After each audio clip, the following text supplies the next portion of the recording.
Assalamualaikum warahmatullahi wabarakatuh. Senang sekali akhirnya saya bisa bertemu dengan Anda semuanya. Dalam kesempatan yang luar biasa ini saya ingin kembali mengulas tentang beberapa hal, khususnya kaitannya dengan bagaimana kita akan membangun kekuatan diri kita sebagai tenaga pendidik di dalam layanan pembelajaran ini. Oleh karenanya, Ibu dan Bapak semuanya, seperti yang telah saya sampaikan beberapa waktu yang lalu, ini ingin saya ulang kembali supaya kita semuanya mendapatkan kejelasan dan juga pembahasannya menjadi cukup luar biasa, sehingga tidak lagi menimbulkan persepsi-persepsi yang berbeda, atau mungkin katakanlah hal-hal yang kurang meyakinkan kaitannya dengan bagaimana materi ini disampaikan. Oleh karenanya, perkenankan pada kesempatan kali ini saya menampilkan screen ini, tayangan ini secara utuh sehingga nanti kita semuanya dapat berbicara secara lebih detail. Nah, Ibu dan Bapak, sekali lagi ini adalah profil saya, profil yang bisa Anda ketahui semuanya, di mana saat ini saya setelah bertugas sebagai wakil dekan di Fakultas Keguruan dan Ilmu Pendidikan Universitas Ahmad Dahlan. Saya berkantor di lantai 7, tepatnya di kampus 4 Jalan Kolektoring Road Selatan, yang itu ada di Yogyakarta di bagian selatan perbatasan dengan Kabupaten Bantul. Ibu dan Bapak yang saya hormati, kajian tentang bagaimana membangun kekuatan diri bagi tenaga pendidik khususnya dalam layanan pembelajaran pada kesempatan kali ini akan saya lakukan melalui perspektif beberapa hal. Khususnya dalam bahan bacaan, kita akan ketahui ada satu bahan bacaan yang luar biasa, yaitu karakter Strength and Virtues. Ini tulisan dari Peterson and Seligman. Kemudian yang kedua adalah dari San J. Lopez dan juga Snyder, kaitannya dengan Positive Psychological Assessment. Kemudian juga ada Positive Psychology, ditambah juga ada dari Paulo Freire kaitannya dengan Pedagogy of Hope. Ini kerangka bacaan yang digunakan, sehingga kalau nanti ada yang bertanya-tanya, Pak Dodi itu sesungguhnya bagaimana sih membahasnya, dari kajian literatur buku seperti apa? Ini, tayangan ini yang ada di depan Anda inilah yang kemudian bisa Anda lihat. Oleh karenanya Ibu dan Bapak semuanya pula, Hope Warrior, panggilan saya untuk kita semuanya para pejuang harapan ini, kita akan berbicara terlebih dahulu dalam skema ini nanti kaitannya dengan bagaimana permasalahan pendidikan. Setelah itu kita akan lihat bagaimana perubahan paradigma pendidikan kita. Setelah itu baru kita akan berbicara tentang masalah kekuatan diri itu sebenarnya seperti apa sih?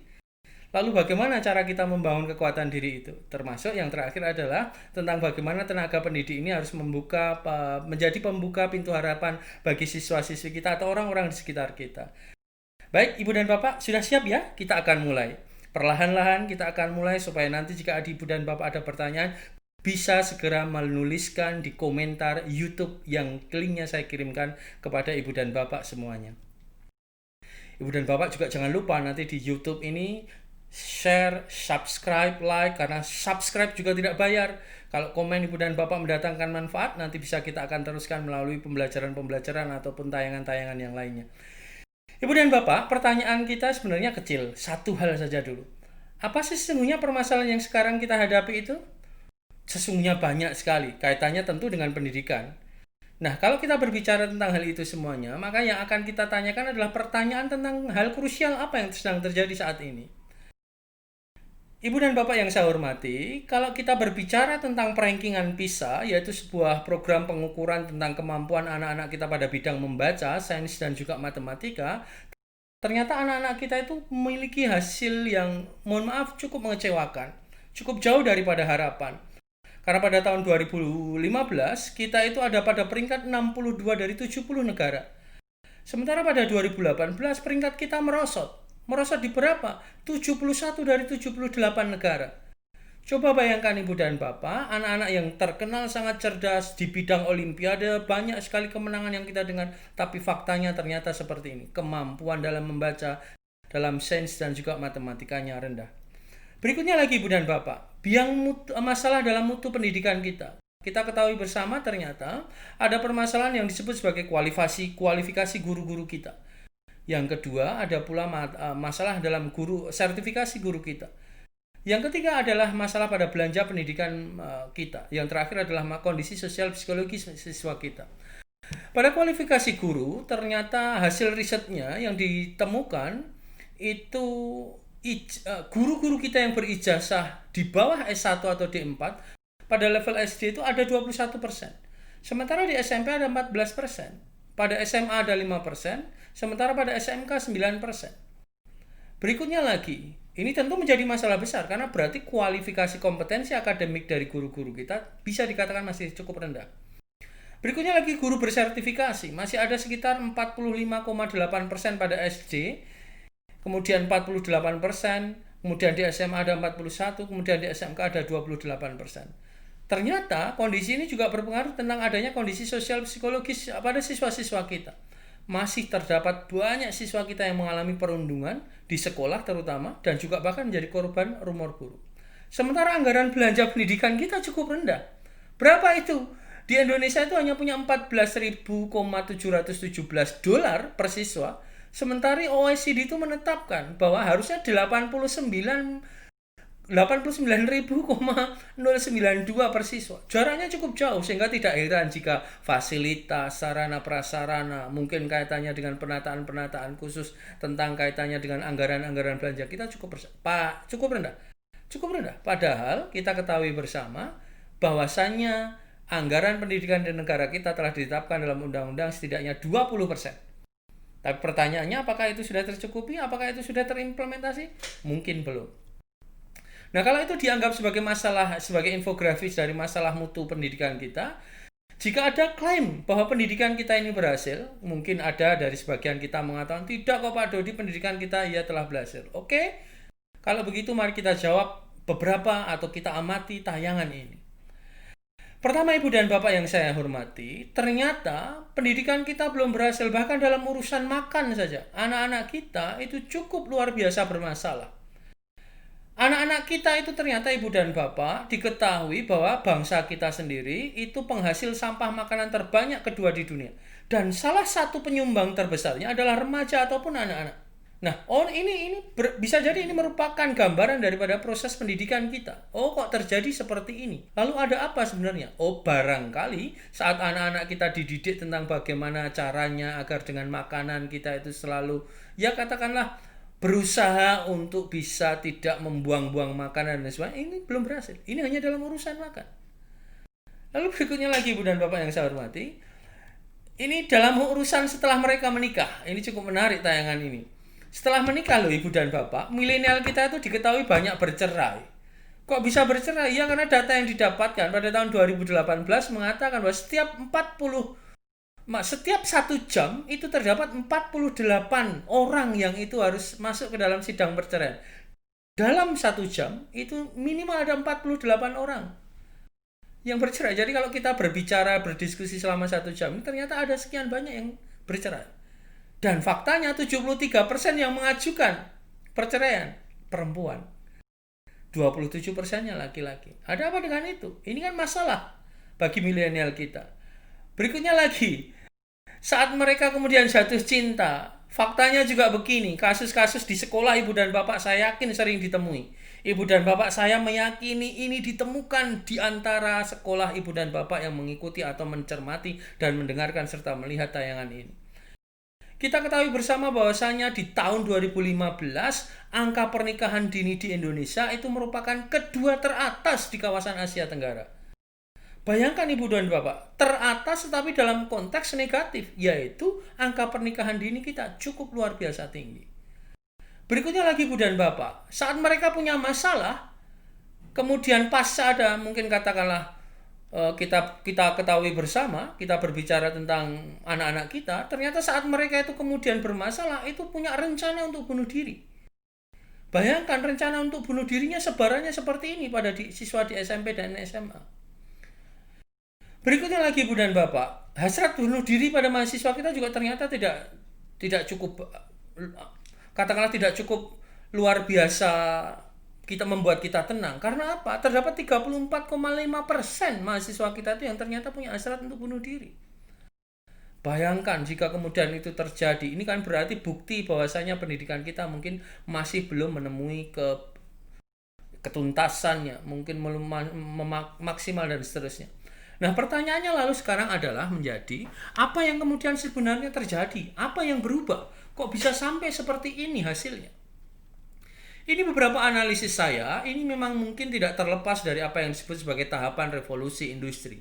Ibu dan Bapak, kita ketahui bersama bahwasanya pada era tahun 1800, kemudian pasca ditemukannya mesin uap, 1900, kemudian ditemukannya listrik, kemudian pada tahun 2000 semakin berkembangnya dunia internet, digitalisasi dan sebagainya, maka tidak heran kemudian dikenalah sebuah istilah yang disebut sebagai revolusi industri yang keempat. Yaitu apa? Penggunaan teknologi wireless.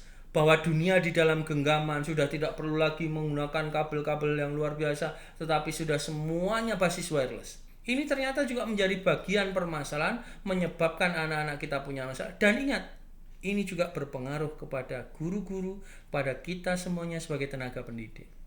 Nah, inilah wajah ekonomi dunia kita sekarang ini juga. Hampir semuanya berbasis digitalisasi. Bayangkan, pendidikan juga begitu. Sudah ada platform-platform tertentu yang itu mencoba untuk menggunakan bagaimana proses mengajar berbasis IT ini. Apakah bisa kita digantikan situasi kita sebagai pendidik ini katakanlah digantikan dengan basis platform-platform digitalisasi seperti itu. Pendidikan itu bukan semata-mata transfer of knowledge, bukan memberikan saja semata-mata pengetahuan, tapi juga transfer of value. Dia harus memberikan bagaimana pendidikan itu syarat akan nilai. Ini juga penting untuk kita semuanya. Berikutnya lagi Bu dan Bapak, nah ini ancamannya juga kita harus ketahui bersama. Hasil yang saya temukan berbasis pada data, hasil riset, bacaan, buku, dan berbagai literatur yang ada, dikatakan bahwasanya sepanjang 2015 sampai 2025 ini nanti akan ada 1 sampai 1,5 miliar pekerjaan hilang. Tetapi peluangnya akan ada 2,1 juta pekerjaan baru itu datang di tahun 2025. Mari kita ambil contoh begini. Pada saat yang lalu, saat kita mungkin melewati tol, pintu tol, itu yang akan menjaga adalah manusia. Human. Tetapi, pada saat ini telah berubah. Manusia yang ditempatkan pada pintu-pintu tol itu kemudian sudah berganti dengan mesin. Maka tidak heran, maka menggunakan e-tol, kartu, dan sebagainya. Apakah ini bermasalah? Iya. Artinya nanti keterserapan tenaga kerja manusia ini menjadi berkurang dikarenakan sudah memanfaatkan adanya teknologi. Dan ini banyak sekali pekerjaan. Mungkin para akuntan kita ini basisnya apakah nanti akan menjadi bermasalah atau tidak? Oh tidak Pak, kalau misalkan ada yang menjawab. Baik, bagaimana dengan adanya berbagai temuan? Oke, kalau nggak mau akuntansi, kita cek teller. Pekerjaan pada bidang bank yang itu pada teller bank. Saat ini jumlah mesin ATM mungkin bisa jadi lebih banyak dibandingkan jumlah para teller di bank-bank kita. Di satu mall saja katakanlah ada satu tempat itu yang katakanlah itu menjadi pusat anjungan tunai mandiri atau ATM, itu di dalam satu pusat atau satu tempat itu ada terdapat berbagai macam ATM dari berbagai jenis bank. Nah, oleh karenanya ini juga menjadi bermasalah. Oleh karena akan ada yang hilang 1 sampai 1,5 miliar, tapi sayangnya hanya akan ada 2,1 juta pekerjaan baru yang datang. Ini menjadi luar biasa. Artinya anak-anak kita bermasalah. Kalau kita sebagai pendidik tidak kemudian juga mengejar, pasti juga akan bermasalah. Nah, ini sekarang kita akan mulai masuk rasionalisasinya kaitannya dengan dampak COVID. Ibu dan Bapak, bagaimanapun dampak COVID ini memberikan dampak yang luar biasa. Surveinya mengatakan 64,3% dari 1.522 orang itu mengalami kecemasan dan depresi. Hal ini tentu tidak kita bisa anggap sepele. Karena apa? Jika ini kita terus-teruskan, ingat loh ya, ini sejak 1985 penyebab dari terjadinya bunuh diri itu ternyata bukan hanya faktor depresi ini saja, tetapi ada faktor hilangnya harapan. Nah, ini kombinasi yang cukup luar biasa mengerikan juga. Berikutnya, nah kalau sudah seperti ini bagaimana? 47 mahasiswa saja yang dianggap sudah bagus, pintar dan sebagainya itu juga mengalami gejala depresi. Berikutnya, ilmuwan dunia sudah mengatakan 3.000 orang mengalami apa yang disebut sebagai permasalahan kaitannya dengan kesehatan mental. Ini artinya bukan hanya di Indonesia, tapi berbagai belahan dunia mengalami hal ini. Dan ini tentu berpengaruh terhadap kita sebagai pendidik dan siswa-siswa kita sebagai peserta didik di sekolah. Nah, pertanyaannya lalu kemudian menjadi, bagaimana Pak lalu kelanjutan dari proses pendidikan kita ini? Kalau kita berbicara tentang tenaga kependidikan, tentu bukan hanya guru BK. Kalau kita berbicara, ini sudah ada luar biasa pada waktu itu, ada yang mengatakan bahwasanya tinggal tunggu tanggal mainnya saja, bahwasanya nanti ilmu pendidikan kita ini akan mati. Lonceng kematian bagi ilmu pendidikan itu tinggal menunggu waktunya. Karena apa tadi? Perubahan apa yang disebut dengan rangkaian revolusi industri menyebabkan ada revolusi industri 4.0, 4.0 yang kemudian digitalisasi. Seolah-olah peran guru itu bisa diambil oleh teknologi ini. Saya meyakini tidak. Tapi jika kita tidak hati-hati dalam situasi-situasi yang seperti ini, kita hanya berurusan mengedepankan urusan teknologi, tapi lupa tentang bagaimana sesungguhnya menggunakan kekuatan diri kita dan bagaimana menggunakan bagian aspek-aspek nilai. Transfer of value-nya tidak sampai kita berikan, Kita hanya berputar pada saja urusan-urusan digitalisasinya, pada urusan e-learningnya dan sebagainya. Hati-hati, itu akan menjebak kita dan pasti jadi permasalahan. Berikutnya lagi Bu dan Bapak, ini potret pendidikan kita. Mohon maaf jika ini keliru, tetapi ini analisis saya jika Ibu dan Bapak bersepakat. Yang pertama Ibu dan Bapak, ini kan katanya begini ya, katanya itu kan ada lelucon, ini sampai dipasang di meme itu. Benar atau salah? Ini Ibu dan Bapak mungkin bisa merasakan. Katanya kalau guru itu dibayar murah, padahal untuk memperbaiki karakter dan akhlak, sementara profesi tertentu itu kadang malah justru merusak akhlak anak-anak kita. Ini kan menjadi masalah. Ya saya tidak katakan apa profesi itu. Nah ini Ibu dan Bapak semuanya juga perlu ketahui. Perjuangan Ibu dan Bapak itu sudah sampai seperti ini. Kadang-kadang sekolah masih memikirkan anak, bahkan di sekolah-sekolah yang itu mungkin ada di daerah-daerah pelosok, pedalaman, itu sampai anak tetap harus dibawa ke sekolah. Ini terutama terjadi pada perempuan karena seringkali memikirkan rumah, anak, pekerjaannya, itu kaitannya dengan keluarga dan sebagainya. Akhirnya saat kemudian berangkat sekolah itu buru-buru, saya khawatir nanti ibu dan bapak kemudian di jalan malah ada apa-apa, dan akhirnya seperti gambar pada yang sebelah kanan ini. Apa itu? Gambar ketika kemudian terburu-buru memacu motor dengan sekuat-kuatnya tapi lupa ngeremnya. Ingat loh, hati-hati loh, kadang-kadang ibu-ibu itu lupa sennya ke kanan, beloknya ke kiri. Begitu ada mobil di belakangnya karena kaget lalu ambil banting setir lalu ke kiri, masuklah dia ke sawah. Saya tidak berharap ini terjadi, tapi kasus ini mungkin kita temui dan bisa jadi bagian dari apa yang kita lakukan atau kita pernah hadapi dalam keseharian kita. Ini katanya guru-guru kita ini jangan-jangan modelnya sekarang seperti ini. Apa itu? Sangat luar biasa, ingin menampilkan dirinya dengan dandanan-dandanan yang cukup tebal. Bahkan ada meme lelucon yang mengatakan karena pensil alisnya sudah terlalu mainstream, maka kadang-kadang kita temui guru-guru kita yang tidak menunjukkan value nilai-nilai pendidikan yang baik, itu justru alisnya sangat tebal, berpakaiannya mungkin justru tidak melatihkan kepada anak-anak tentang kesederhanaan dan sebagainya. Tapi itu di tempat lain. Saya berharap tidak para peserta yang mengikuti tayangan ini. Nah, Ibu dan Bapak, dari serangkaian masalah ini tadi, saya kok kemudian memiliki asumsi, memiliki sebuah pemikiran, jangan-jangan ini pertanda. Pertanda apa? Pertanda tentang adanya fatigue, adanya kelelahan pada kita semuanya sebagai orang pendidik, lalu itu menyebabkan kehilangan kekuatan, setelah itu menyebabkan ketidakbahagiaan. Ibu dan Bapak, dalam istilah psikologi seringkali kita menemui bahwa kita ini, tingkat prestasi kita, layanan kita kepada siswa-siswa kita, proses mendidik kita ini menjadi tidak baik dikarenakan fatigue, kelelahan secara psikologis. Apa penyebabnya? Banyak. Mungkin karena mengajar, tapi setelah mengajar kok kemudian merasa siswanya itu tidak bisa, tidak paham, lalu jengkel. Setelah jengkel dibawa pulang. Atau sebaliknya, saat ada permasalahan di rumah kemudian ke sekolah dan sebagainya. Ini menjadi hal yang luar biasa. Pak, bagaimana saya melihat tanda-tanda itu, Pak? Gampang. Kalau ibu dan bapak setiap hari Senin pagi saat mau bekerja, mau berangkat ke sekolah, lalu mau bertugas kok malas mandi, itu bisa jadi pertanda bahwa ibu dan bapak semuanya mengalami fatigue ini. Nah, pasca kumpulan dari kelelahan-kelelahan psikologi inilah kemudian saya takut nanti ada kehilangan kekuatan lalu menyebabkan tidak bahagia.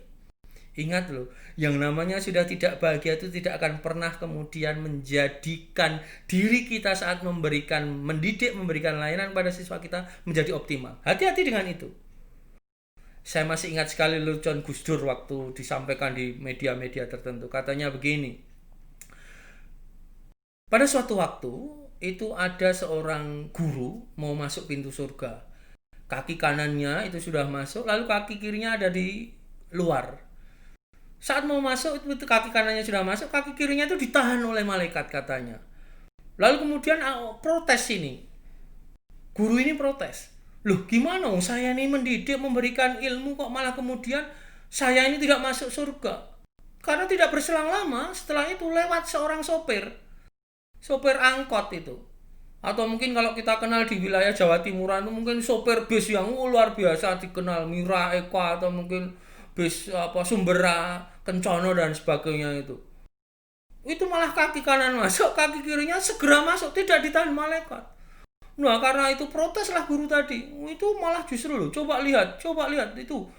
Yang namanya sopir saja kok malah masuk duluan. Nah, malaikatnya malah tersenyum lalu menjawab, iya.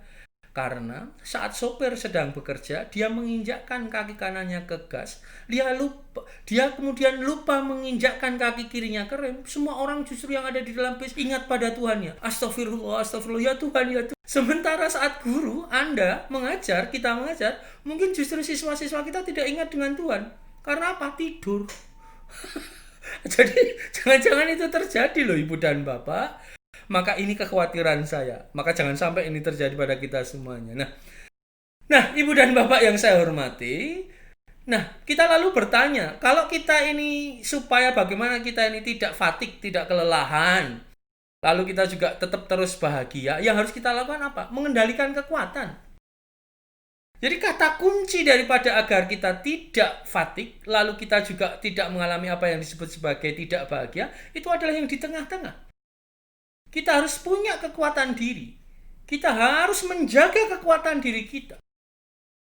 Nah, pertanyaannya adalah, lalu kekuatan diri itu apa, Pak Dodi? Kekuatan diri itu adalah perbedaan individual yang bersifat stabil dan umum, tetapi bisa juga berubah kadangkala. Nah, kekuatan diri ini juga berkaitan dengan karakter-karakter yang positif pada diri kita. Apa saja itu? Nanti akan kita bicarakan. Nah, ini. Jadi kekuatan diri kita yang harus kita jaga itu adalah kaitannya dengan kebijaksanaan kita dan pengetahuan kita. Ini pada bagian ini. Lalu ada juga pada bagian humanity, pada bagian warna kuning ini. Rasa manusia kita yang terdiri atas cinta, kindness, kebaikan, social intelligence kita. Ingat loh, kecerdasan sosial itu penting Ibu dan Bapak. Bayangkan kalau Ibu dan Bapak semuanya bekerja, tapi dengan teman satu kantor itu tidak pernah rukun, itu mesti akan menjadi masalah, tidak bahagia, kekuatan dirinya akan hilang perlahan-lahan, lalu Ibu dan Bapak akhirnya luar biasa, tersiksa. Justice, ada teamwork, leadership, kemudian ada temperance, ada humility, prudence, kemudian ada forgiveness, self-regulation, ada juga transcendence, ada juga courage. Ini ada satu bagian. Jadi hope, harapan, itu bagian daripada kekuatan karakter yang harus kita jaga. Jadi kalau Ibu dan Bapak kok ketika bekerja itu harapannya hanya satu, gajian, uang, Ibu dan Bapak mesti kehilangan kebahagiaan, mesti nanti kemudian mengalami apa yang disebut sebagai fatigue, kelelahan, lalu pekerjaannya tidak maksimal. Ada juga nanti kaitannya dengan kejujuran, kaitannya dengan humor. Jadi tidak Pak, penting Ibu dan Bapak humor itu juga. Nah, inilah sekian banyak kekuatan diri yang harus ada pada diri kita masing-masing, yang itu harus kita harus terus pertahankan. Karena apa? Karena di masa yang akan datang, kemampuan utama yang harus kita miliki itu bukan lagi tentang kognitif. Ini perubahannya. Di masa yang lalu, kemampuan kognitif itu pada peringkat 1.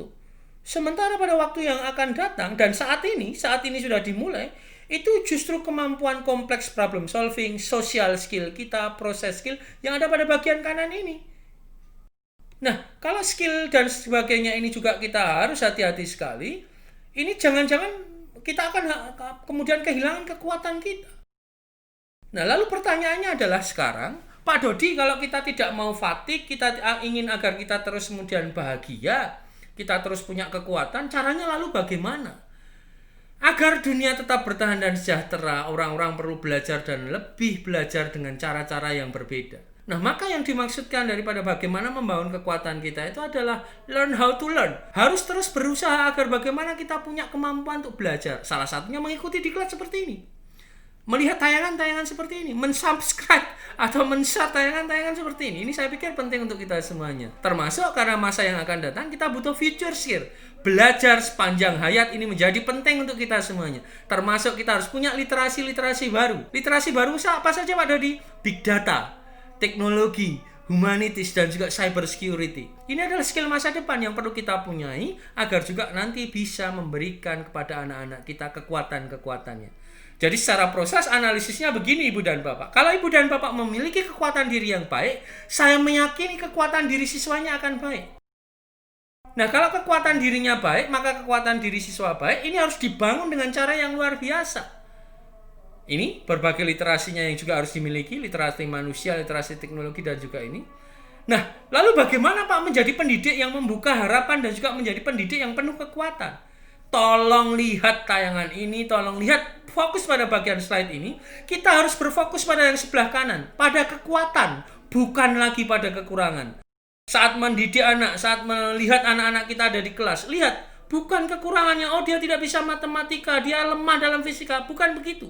Tapi lihat, mana yang masih mungkin. Oh dia itu ternyata masih sopan. Oh dia itu masih selalu punya harapan, semangat untuk sekolah. Agar apa? Kekuatan anak terbangun, termasuk kepada ibu dan bapak sendiri.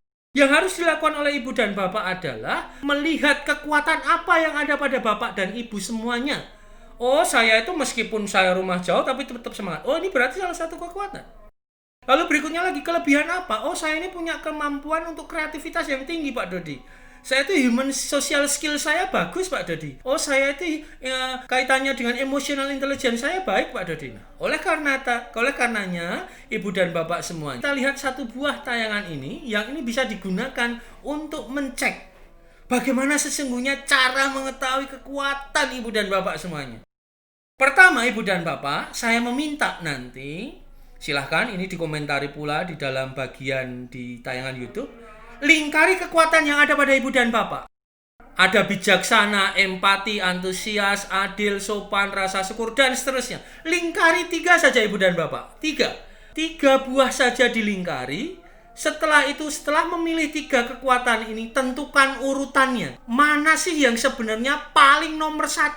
Numero uno, wahid. Nah dari sanalah nanti baru ibu dan bapak akan bergerak. Oh berarti saat saya mengajar, saya setidaknya harus mengedepankan ini, menggunakan strategi kekuatan ini. Contoh, ibu dan bapak pintar sekali humor. Tidak apa-apa, mengajar itu diselingi dengan humor itu. Oh bapak itu punya rasa syukur yang tinggi, maka ajarkan, tularkan itu.